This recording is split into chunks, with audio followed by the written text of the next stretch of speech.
नमस्कार, मैं हूं Javed Syed. News for India में आपका स्वागत है। शहर में खुले पड़े नालों और गड्ढे बन रहे हादसों का सबब बाइक समेत गड्ढे में गिरा युवक हुआ घायल। नगर परिषद की उदासीनता की लापरवाही के चलते शहर भर में खुले पड़े नालों और गड्ढों के दिन ने दिन लोगों के लिए परेशानियों का सबब बन रहे हैं। आए दिन इन खुले गड्ढों और नालों के चलते इनमें गिरकर चोटिल हो रहे हैं तो कई लोगों की जानें भी जा चुकी है, लेकिन नगर परिषद प्रशासन पर जू तक नहीं रेंगती है। 3 दिन पहले नगर परिषद की पूर्व सभापति सोनी और उनके पति के खुले नाले में गिरने और उनके चोटिला हो जाने पर कल बीजेपी के कुछ पार्षदों के द्वारा नगर परिषद प्रशासन और सभापति के खिलाफ रोड जाम कर विरोध प्रदर्शन किया गया था।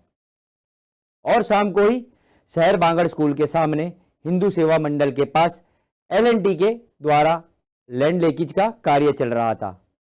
मजदूरों की लापरवाही के चलते गड्ढों को खुला छोड़कर चले जाए और पाली के रोहट के समीप राणावा गांव सोहनपुत्र हिम्मतराम गड्ढे में बाइक समेत अंदर गिरकर घायल हो गए थे, जिनके उपचार के लिए पाली के बांगड़ अस्पताल में उन्हें भर्ती करवाया गया था।